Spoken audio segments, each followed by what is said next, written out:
La consulta del terapeuta olía a aire viciado y a enchufes baratos.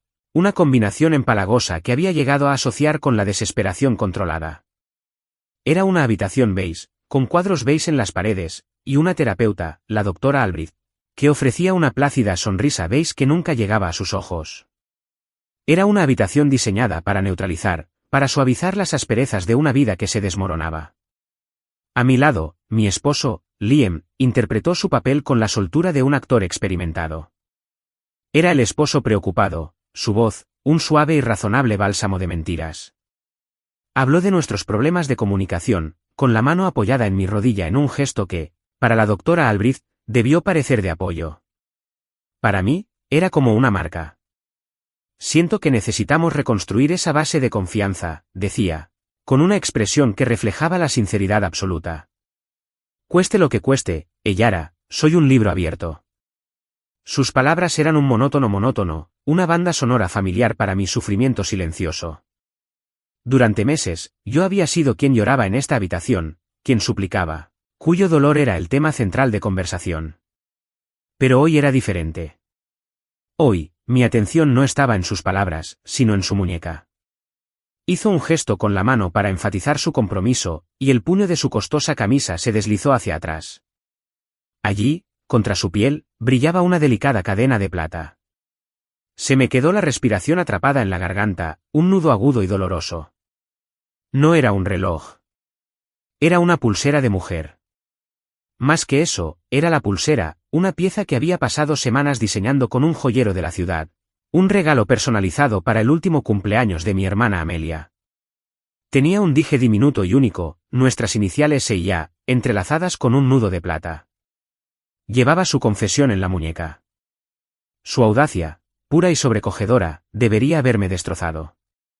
Llevar el símbolo de su amante, un regalo de su propia esposa a esa amante, en nuestra sesión de terapia matrimonial fue una nueva dimensión de falta de respeto.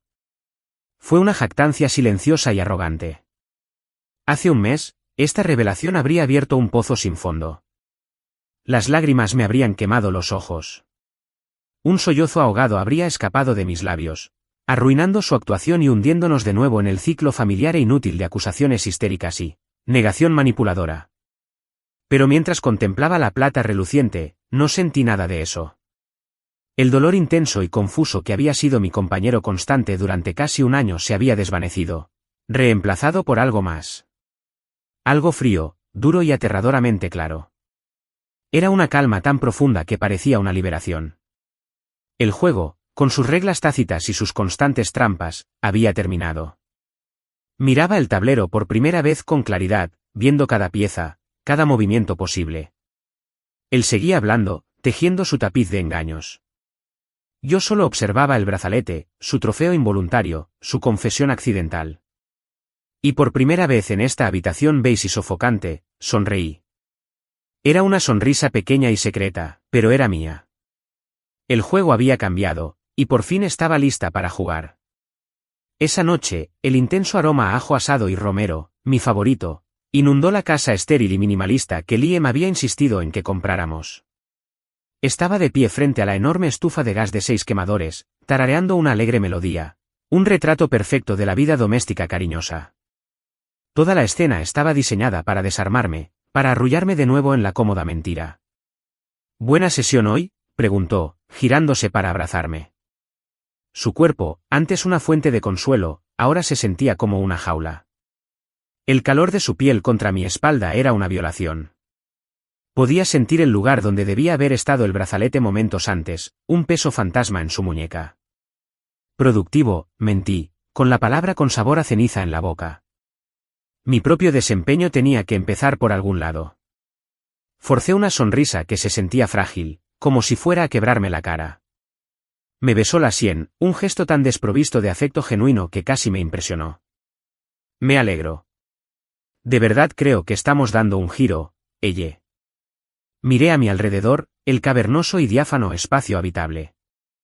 Las enormes pinturas abstractas que había elegido, el frío sofá de cuero, las paredes blancas como la galería. Ahora lo veía todo tal como era, un escenario meticulosamente elaborado.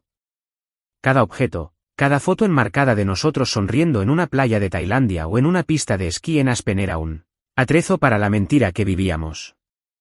Él no había construido un hogar conmigo. Había creado un escenario para su doble vida. Sirvió la pasta, unos pappardelle con un ragú cocinado a fuego lento que sabía que me encantaba, con movimientos de una gracia desenfadada y segura. Creía que yo era la misma mujer que había entrado en esa oficina esa mañana, frágil y rota. Creía que su gesto de contrición y el aroma de una comida casera bastaban para tranquilizarme, para mantenerme en mi papel de esposa indulgente y ligeramente herida. No tenía ni idea de que ella nunca salía de aquella habitación beige. La mujer que llegó a casa era una desconocida para él. Mientras se servía 2 copas de vino tinto caro, mi teléfono, boca abajo sobre la fría encimera de cuarzo, emitió un zumbido sordo. Lo miré de reojo. Un número desconocido. El corazón me dio un vuelco. Liam no se dio cuenta. Estaba demasiado ocupado explicando los taninos robustos del vino. Agarré el teléfono con la palma de la mano, alejándolo de él. El texto era breve, 6 palabras crípticas que encendieron una mecha en mi mente. El brazalete es solo el comienzo. Se me heló la sangre. Tomé un sorbo de vino para tranquilizarme. Los taninos de los que tanto se enorgullecía me impregnaban la lengua de amargura. Mientras lo miraba, tan guapo y tan falso, apareció otro mensaje del mismo número. Consulta las cuentas de gala de la Fundación Vance. Él no es el único que te interpreta. Mi hermana. Amelia. Tenía que serlo. Mi mente daba vueltas, conectando puntos que ni siquiera había visto antes. La fundación. Liam era el tesorero. Amelia, la directora del evento.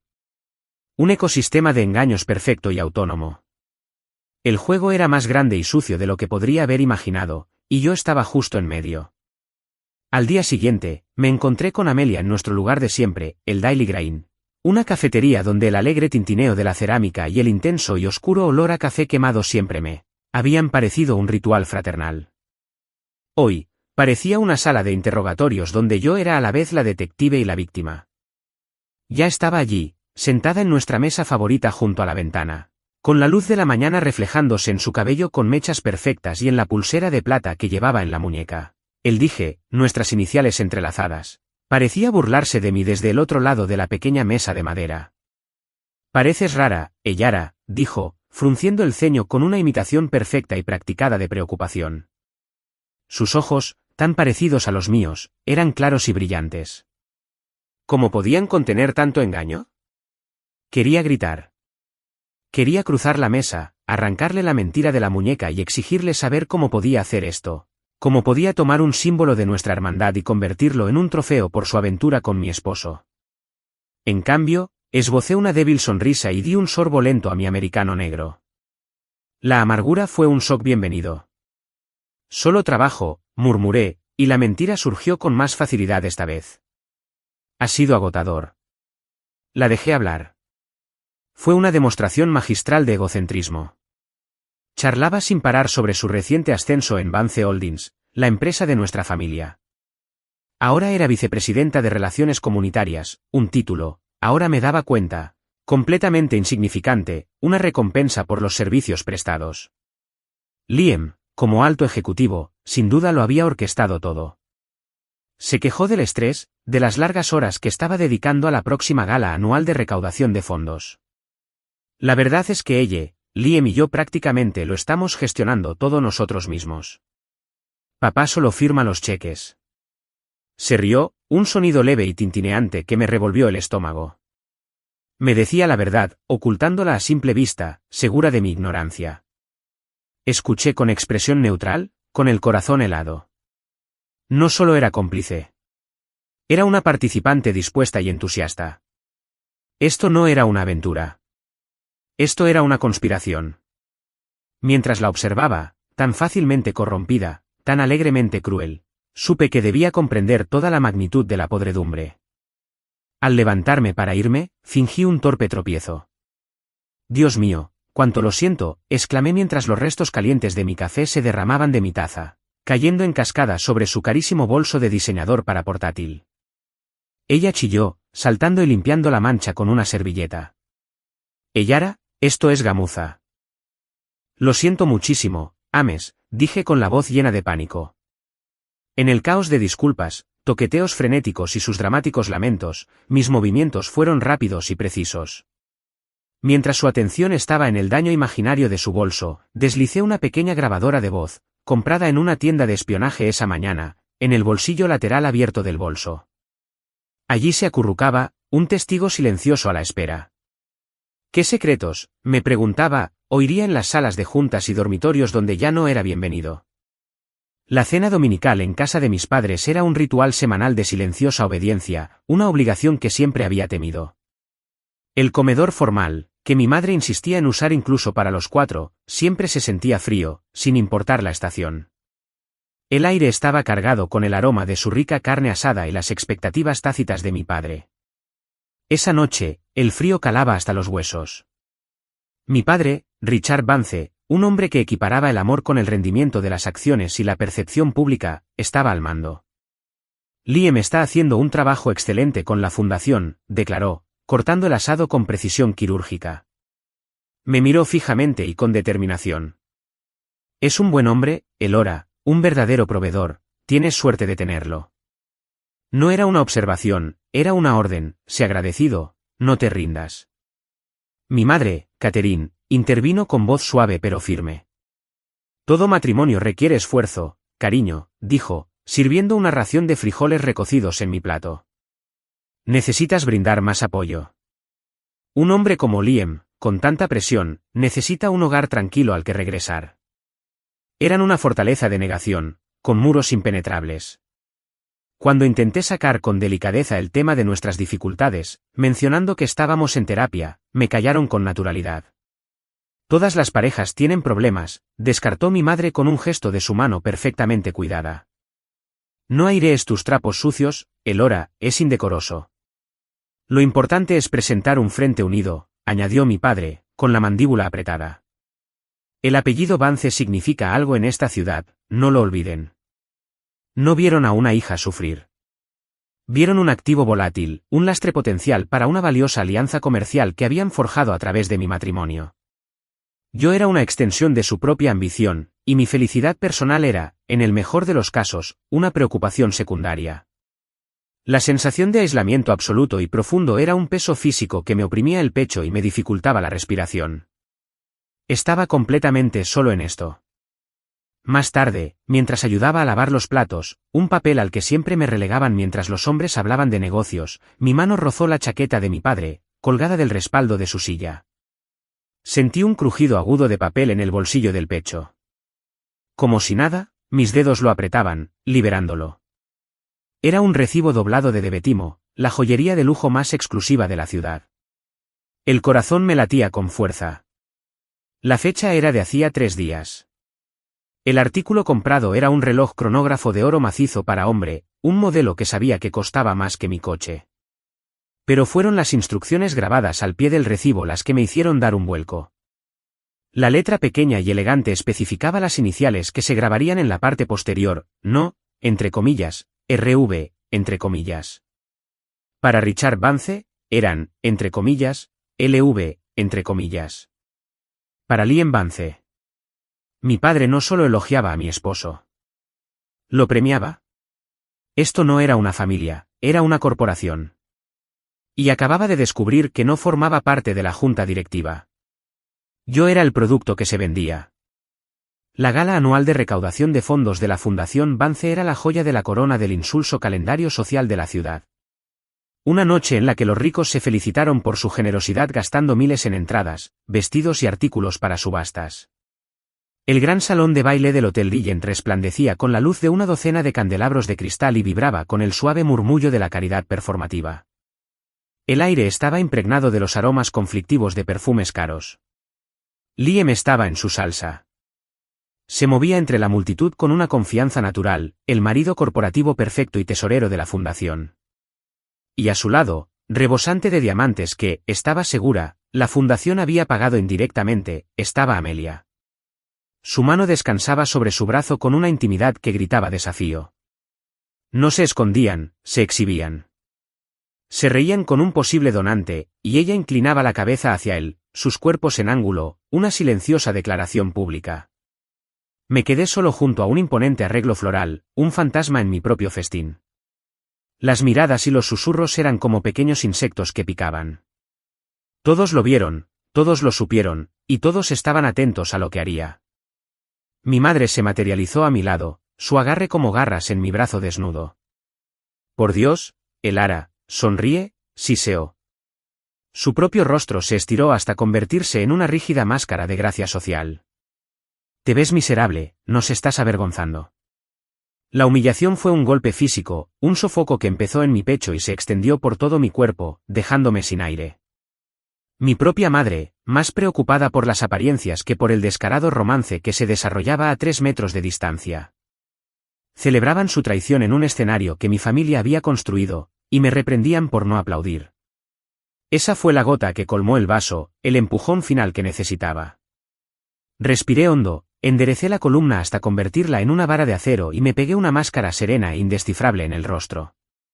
Me solté del abrazo de mi madre y comencé a flotar entre la multitud, con movimientos fluidos y elegantes. Me convertí en la mujer que esperaban que fuera. Charlé con antiguos miembros de la Junta. Felicité a sus esposas por sus vestidos. Me reí de chistes que no tenían gracia. Era la esposa perfecta y dócil, demasiado tímida y educada para romper esa ilusión cuidadosamente orquestada. Desde el otro lado de la habitación, Liam me miraba de vez en cuando, con un destello de culpa, lástima, enfado, en sus ojos antes de volver a la mirada de adoración de Amelia. Mi invisibilidad, mi aparente pasividad, se convirtieron en mi escudo y mi arma. Como todos me observaban, no vieron lo que había hecho una hora antes. El mensaje anónimo había sido mi mapa. Me condujo hasta el señor Chen, un contador forense discreto y meticuloso que trabajaba en una pequeña y polvorienta oficina en una zona de la ciudad donde mi familia no se dejaría ver ni muerta. Mi amigo de la universidad, ahora un abogado corporativo ejemplar en Nueva York, me lo había recomendado. Es un fantasma, dijo, y es el mejor. Durante 2 semanas, el señor Chen había sido mi secreto. Nos comunicábamos por correos electrónicos cifrados y teléfonos de prepago. Había desenredado el enredo financiero de la Fundación Vance con una velocidad asombrosa. Antes de partir para la gala, había reunido sus hallazgos, su obra maestra, como él la había llamado, en un sencillo y modesto sobre Manila. Dentro había nada menos que una bomba. Copias de extractos bancarios de una cuenta en el extranjero, transferencias bancarias destacadas y un claro e innegable rastro documental que demostraba cómo Liam Vance, como tesorero de la fundación, había desviado sistemáticamente casi $250,000 a una sociedad fantasma registrada en las Islas Caimán. La única directora de dicha sociedad, según los documentos que el señor Chen había obtenido, era Amelia Clark. Entré al Hotel Regent por la entrada de servicio, vestida con mi vestido de seda, y encontré la sala de prensa designada. Estaba vacío, un tranquilo punto de encuentro para los medios que llegarían más tarde a fotografiar a la élite de la ciudad. En una mesa larga, se colocaron tarjetas con los nombres de los principales medios. Encontré la de Sarah Jenkins, del City Tribune. Era la periodista de investigación más implacable de la ciudad, una mujer que había derribado a un concejal y a un jefe de policía corrupto. Tenía fama de valorar las fuentes anónimas por encima de todo. Deslicé el sobre debajo de su bloc de notas. Fue un acto sencillo y silencioso que se sintió más poderoso que cualquier grito. Ya en el escenario, Liam estaba en el podio, bañado por una cálida y favorecedora luz, a mitad de un discurso moralista sobre la responsabilidad corporativa y la importancia de retribuir. Fue entonces cuando Sarah Jenkins, que había llegado tarde y estaba de pie cerca del fondo, alzó la voz. Fue nítido y claro, cortando los aplausos corteses como un cristal. Señor Vance, una pregunta, si me lo permite. Liam hizo una pausa, parpadeando, momentáneamente irritado por la interrupción. Por supuesto, Sarah. ¿Podrías comentar sobre las acusaciones de que has estado malversando fondos de esta misma fundación a una sociedad fantasma privada bajo la dirección de la señorita Amelia Clark? Una exclamación colectiva se apoderó de la sala, el pánico, como un contagio, se extendió por todo el salón. Los teléfonos se dispararon, con sus luces rojas de grabación parpadeando como ojos malévolos. El estallido y el destello de las cámaras de la sección de prensa fueron como una ráfaga repentina de disparos. Liam se quedó paralizado. La sangre desapareció de su hermoso rostro, dejándolo con un color enfermizo y ceroso. Su sonrisa segura se transformó en una boca abierta y flácida. Parecía como si le hubieran disparado. Amelia, de pie junto al escenario, miró a su alrededor con ojos desorbitados, con un terror tan puro que era casi hermoso. Mi padre, sentado en la mesa principal, parecía como si estuviera sufriendo un derrame cerebral, su rostro se tornó de un tono moteado de púrpura. Yo permanecí cerca del fondo de la sala, junto a las flores. Un espectador silencioso de la hermosa y controlada demolición de su mundo. Liam balbuceó una negación, una serie de palabras débiles y poco convincentes que nadie creyó, pero la semilla de la duda, el veneno de la acusación, ya se extendía por la sala, por la ciudad. El pánico en sus ojos era lo más satisfactorio que había visto en una década. Mientras dos corpulentos guardias de seguridad del hotel flanqueaban torpemente a un Liam que protestaba y lo escoltaban fuera del escenario, mi padre me acorraló junto a la salida. Su rostro era una máscara de furia pura, su voz un susurro bajo y venenoso, más aterrador que cualquier grito. ¿Qué? Siseó, clavándose de nuevo los dedos en mi brazo. ¿Has terminado? Antes de que pudiera responder, mi bolso vibró. Saqué el teléfono desechable que me había dado Mr. Chen, con un mensaje suyo. Están asustados, intentando transferir los fondos de la cuenta de Caimán a otra en Panamá. Tenemos menos de 24 horas para congelarlos antes de que desaparezcan para siempre. El juego acababa de entrar en una nueva fase, más rápida, y el tiempo corría. El escándalo resonó por toda la ciudad con la fuerza de una bomba. La gala, que pretendía ser una muestra del prestigio de la familia Vance, se había convertido en un desastre de relaciones públicas. Para controlar la narrativa, o al menos intentarlo, mi padre convocó una reunión de emergencia de la junta directiva en la sede de Vance Holdings al día siguiente. Me citaron, no como parte interesada, ni como familiar con voz, sino como un elemento de apoyo. La esposa deshonrada, cómplice del espectáculo. Entré en la estéril sala de juntas revestida de madera del último piso, una sala en la que había estado cientos de veces para fiestas navideñas y anuncios formales. Hoy me sentí como en un tribunal, donde ya me presumían culpable. El aire estaba cargado de olor a cuero viejo, colonia cara y un nuevo y acreedor, miedo. Los miembros de la junta, todos hombres de la edad de mi padre que me conocían desde niño, me miraban con una mezcla de lástima y acusación. Tenías que haberlo sabido, Ellara, se burló Robert Sterling, la mano derecha de mi padre, con la mandíbula temblando de indignación. Una esposa siempre lo sabe. Mi padre, con aspecto demacrado y 20 años mayor, se situó a la cabecera de la larga y pulida mesa y propuso su plan de control de daños. Fue una farsa, un intento desesperado de ocultar la inmundicia bajo la alfombra corporativa. Liam y Amelia se tomarían una licencia inmediata e indefinida. La empresa llevaría a cabo una revisión interna exhaustiva, dirigida por el propio Robert Sterling. Enterrarían el escándalo y esperarían a que se calmara.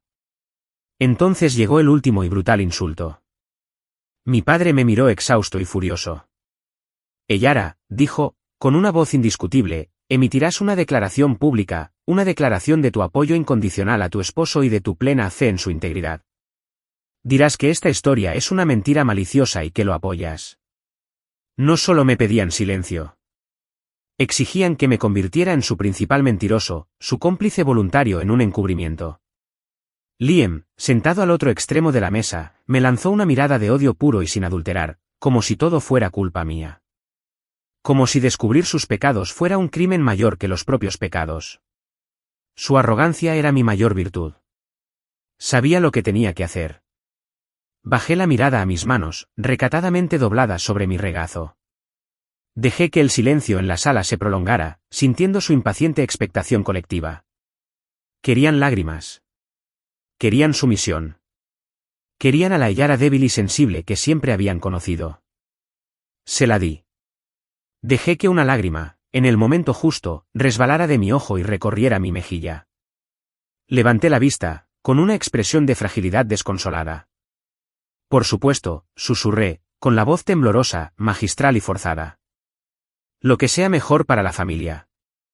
La tensión colectiva en la sala se disipó al instante. Algunos miembros de la junta directiva asintieron con severa satisfacción.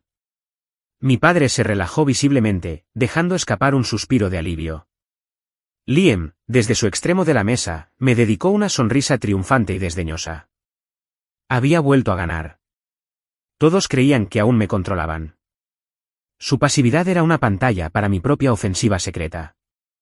El día anterior, justo después de la gala, había llamado. No a una amiga ni a mi madre, sino a Jessica Chen, mi compañera de cuarto en la universidad, que ahora era una influyente abogada implacable en Nueva York. El mismo amigo que me había recomendado al contador, el señor Chen. Sin parentesco, una coincidencia cósmica que me hizo sonreír. Guiado por los consejos precisos y estratégicos de Jessica, di el siguiente paso. Ayer por la tarde, entré en la imponente fachada de granito del edificio de la Comisión Regional de Bolsa y Valores, RSC, en el centro. El aire dentro era fresco y silencioso, con olor a papel y a un inmenso poder burocrático. No estaba allí como una esposa despechada. Estaba allí como accionista. Mis acciones, una pequeña herencia de mi abuela que mi padre siempre había desestimado como si fuera un símbolo, me otorgaban capacidad legal. Me senté frente a dos agentes serios e impasibles en una pequeña habitación sin ventanas. No lloré. No escribí editoriales. Simplemente presenté los hechos. Les di una copia del expediente financiero completo del señor Chen. Luego, les di la joya de la corona de mi grabación secreta de Amelia. Era un clip de audio nítido, capturado el día de nuestra reunión de café, cuando ella metió su bolso en el coche. En la grabación, ella y Liam, hablando por el sistema de manos libres de su coche, se reían mientras hablaban de crear facturas falsas para encubrir los fondos malversados, incluso burlándose de la despistada supervisión de mi padre sobre la contabilidad de la fundación. No se trataba de una denuncia anónima. Era una denuncia formal, firmada y presentada por un denunciante, que alegaba fraude de accionistas, malversación de fondos y una larga lista de otros delitos federales. Exigía una investigación federal exhaustiva. 2 días después, mi padre se encontraba en las escaleras de Vance Holdings ante una multitud de cámaras de prensa. Estaba dando su discurso preparado, asegurando al público el compromiso inquebrantable de la empresa con una revisión interna exhaustiva. Justo a tiempo, como dirigidos por un cineasta con talento para lo dramático, 2 agentes federales con rostro severo y trajes oscuros pasaron junto al circo mediático, cruzaron las puertas giratorias de cristal y entraron en el vestíbulo de Vance Holdings. Mostraban una orden judicial a la atónita recepcionista. La transmisión televisiva en vivo lo capturó todo. El caos que se desató. Los agentes confiscaron computadoras con calma y empacaron registros financieros, con movimientos metódicos e imparables. Los rostros conmocionados y aterrorizados de los empleados observaban desde sus cubículos. La noticia explotó en Internet. Los titulares se escribían solos. Agentes federales allanaron Vance Holdings en medio de un escándalo de malversación de fondos. Las acciones de la compañía, ya de por sí afectadas, se desplomaron en el olvido. Lo vi todo en una gran pantalla de televisión en un tranquilo y soleado café del centro. El rico aroma de un café tostado oscuro, un ancla reconfortante en medio de la tormenta. Vi imágenes en directo de Liam, con el rostro convertido en una máscara de incredulidad absoluta, mientras lo escoltaban fuera del edificio esposado. Vi a Amelia acorralada por una multitud de reporteros mientras intentaba huir a su coche, con el rostro deshecho en sollozos histéricos. Querían que yo fuera su escudo. En cambio, me había convertido en la espada. Mi teléfono personal, no el desechable, sonó, destrozando el momento victorioso. El identificador de llamadas era el de mi madre. Dejé que saltara el buzón de voz, pero me devolvió la llamada enseguida, con una insistencia frenética. Finalmente respondí. «¿Cómo pudiste?», gritó, con la voz entrecortada por una furia que me heló la sangre. «¿Cómo pudiste hacerle esto a tu propia familia? Nos destruiste. Destruiste a tu padre». No dije nada. Simplemente terminé la llamada. Un momento después, apareció un nuevo mensaje de texto en la pantalla. Era de Jessica. Le ofrecen a Liam un acuerdo con la fiscalía.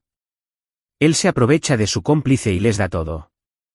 Recibe una sentencia más leve. ¿Adivina a quién elige sacrificar? La respuesta era tan obvia como patética. Se elegiría a sí mismo. Siempre se elegiría a sí mismo. Entregaría a Amelia a los lobos para salvar su pellejo.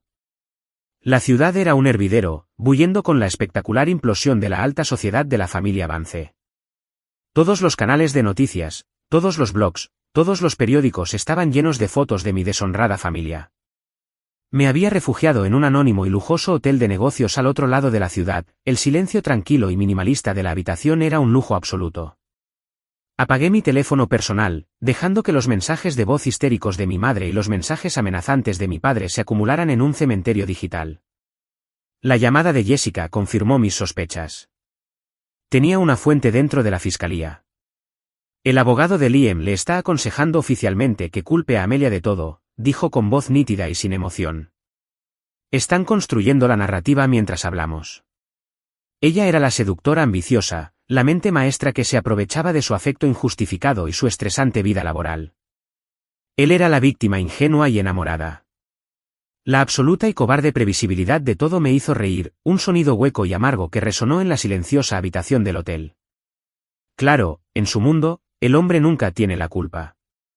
Simplemente lo lleva por el mal camino una mujer intrigante. Mi propia familia no era mejor. Mi madre había intensificado su guerra emocional, dejando mensajes de voz largos, inconexos y llenos de lágrimas, obras maestras de un duelo manipulador. Eran arias de culpa y acusación, rogándome que arreglara esto, que me retractara de mi historia, que lo salvara de las consecuencias de sus propios actos. Mi padre, a través de su abogado, había enviado una carta formal y amenazante. Era una amenaza apenas disimulada. Si no cooperaba y desacreditaba públicamente la investigación federal, me presentarían una contrademanda. Me pintarían como una esposa mentalmente inestable y vengativa que se había inventado toda la historia por celos.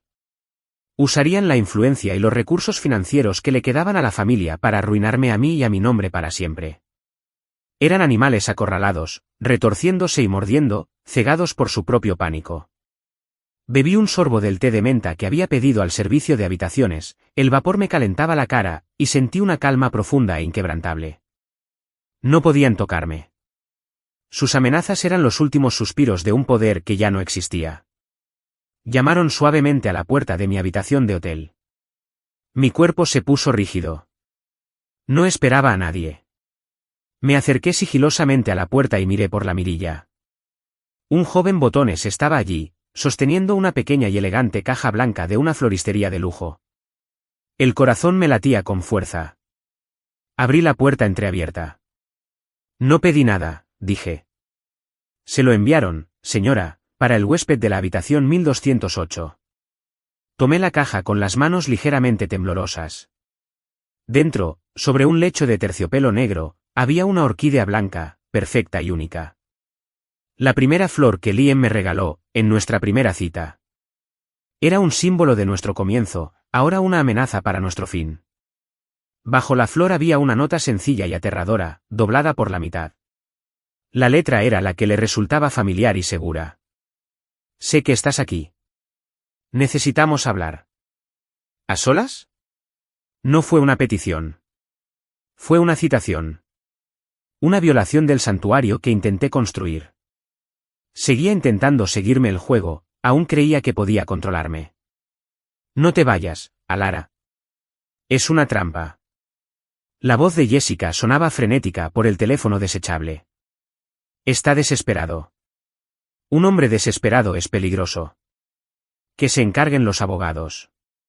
Tengo que verlo, dije con voz más firme de lo que sentía. Necesito mirarlo a los ojos. Ya no le tendré miedo. Pero no fui tonta. A pesar de las enérgicas objeciones de Jessica, acepté la reunión. Pero elegí el campo de batalla. No un bar tranquilo ni un banco apartado del parque. Le envié un mensaje con la ubicación. El patio de comidas central del centro comercial Galleria. Exactamente a las 12:30. En el punto álgido de la caótica hora del almuerzo. Máximo de testigos. Cero intimidad. Una sinfonía de ruido que ahogaría cualquier intento de intimidación. Llegué temprano y elegí una mesa pequeña en medio del caos. El aire olía a grasa de pizza y rollos de canela azucarados. Me senté de espaldas a una columna de hormigón, lo que me permitía ver todo el espacio con claridad. Llegó con aspecto de fantasma. El traje de diseñador, impecablemente confeccionado, colgaba suelto sobre su cuerpo encogido. Unas ojeras oscuras y amoratadas se ahuecaban bajo sus ojos y su piel tenía una palidez pálida y enfermiza. Se movía entre la multitud de compradores y oficinistas como quien se dirige a su propia ejecución. Olía a miedo y a café rancio. Y Lara, dijo con voz ronca y rasposa mientras se sentaba en la silla de plástico barata frente a mí. No se disculpó. No mostró ni una pizca de remordimiento.